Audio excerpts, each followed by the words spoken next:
Rising tensions. The world once again turns its eyes to the Caribbean. The waters that once witnessed Cold War standoffs, embargoes, and power struggles are alive with movement.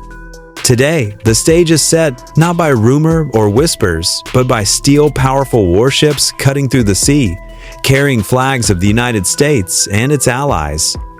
In Mayport, Florida, just a step away from the Caribbean, a gathering has begun. American destroyers, amphibious ships, and Allied frigates have sailed in, their arrival signaling more than routine maneuvers.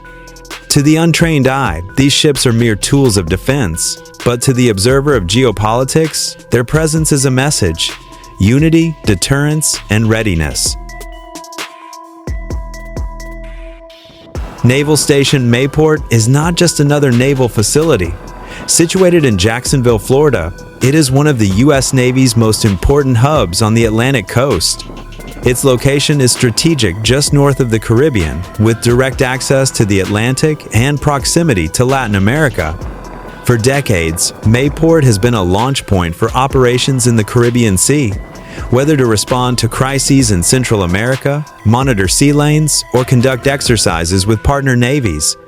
It boasts one of the largest naval basins on the East Coast, capable of hosting aircraft carriers, destroyers, cruisers, and amphibious assault ships.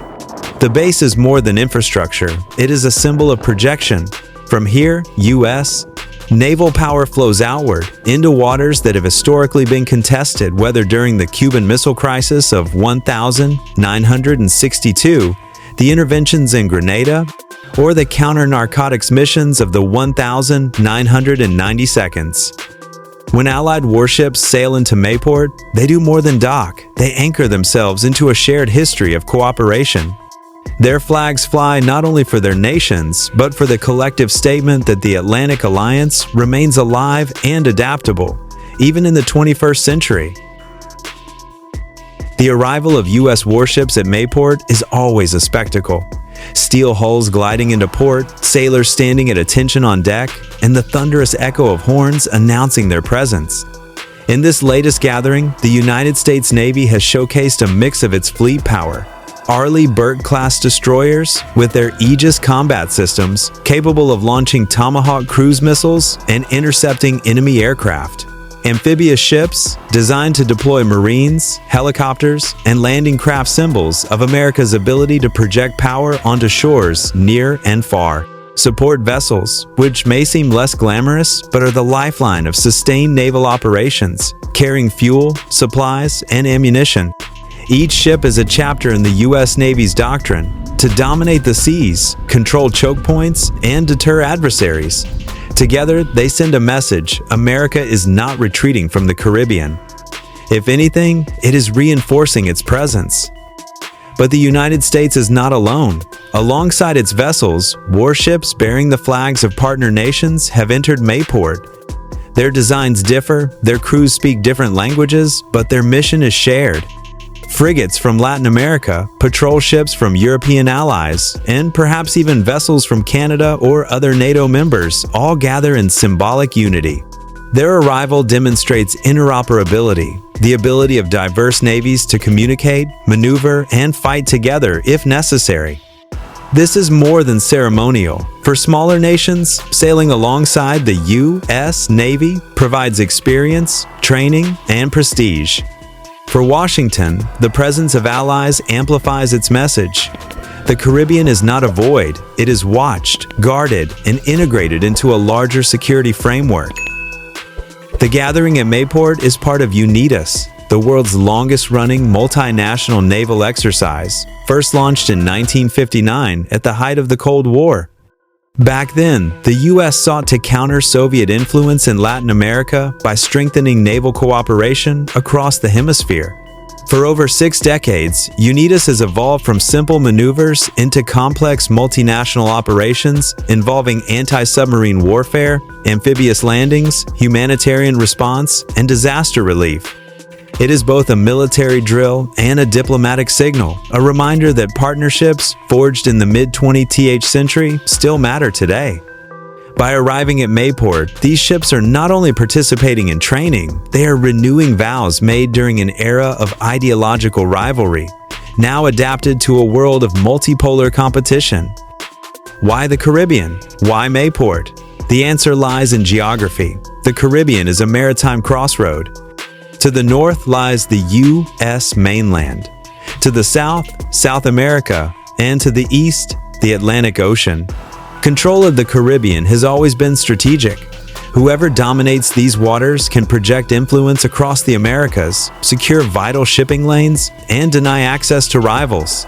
During the Cold War, the Soviet Union sought to exploit Cuba's proximity to the U.S. today. Other powers, whether Russia, China, or regional actors, eye the Caribbean as a potential sphere of influence. For Washington, the Caribbean is its backyard, but one that cannot be taken for granted. Exercises like UNITAS and the arrival of warships in Mayport reaffirm that the U.S. and its allies are committed to securing these waters, ensuring freedom of navigation and deterring any destabilizing influence. Every naval movement carries a message. The arrival of U.S. and allied warships is not aimed at any single country, yet it resonates across the region. For Venezuela, whose government often clashes rhetorically with Washington, such displays remind them of the overwhelming naval superiority of the U.S. for Cuba. It echoes Cold War memories. For external actors seeking to deepen ties in the Caribbean, it signals that the region remains firmly within the watchful eye of the United States and its partners. But there is another audience, the citizens of allied nations. For them, seeing their ships dock beside U.S. destroyers validates the importance of their naval investment and the reality of collective defense. The future of naval power lies not in isolated fleets, but in alliances. In an era of distributed threats, cyber warfare, gray zone conflicts, maritime militias, no single navy can do it all. By gathering at Mayport, the U.S. and its allies demonstrate a future-oriented vision that the sea will be defended by networks, not just nations. This cohesion matters. If crises erupt, whether a natural disaster in the Caribbean, a migrant crisis, or an external military provocation, these ships and their crews will already know how to operate together. They will have practiced maneuvers, shared intelligence, and tested communications. That preparation could make the difference between chaos and control. For viewers seeking a deeper understanding, consider how alliances function at sea. Unlike land forces, navies must navigate not only tactical differences, but also technological and doctrinal variations. One ship may use American-made radar, another may rely on European sonar. Communication protocols, weapon systems, even fueling methods must be aligned. Exercises like UNITAS are not mere shows of force, they are laboratories of interoperability. They allow navies to practice the invisible threads of coordination that transform a collection of ships into a fleet. This educational dimension is crucial, reminding us that military power is not just about hardware, but about the human and technical connections that make hardware effective. As the sun sets over Mayport, the silhouettes of warships stand against the horizon. Their presence is quiet, but commanding a reminder that the seas remain a stage of power. For some, the arrival of these vessels is routine. For others, it is a signal, a warning, a promise, a reassurance. But for all, it is proof that alliances endure, that history echoes, and that the Caribbean, once again, is more than blue water. It is a frontier of geopolitics. Rising tensions, rising alliances, and rising questions for the future.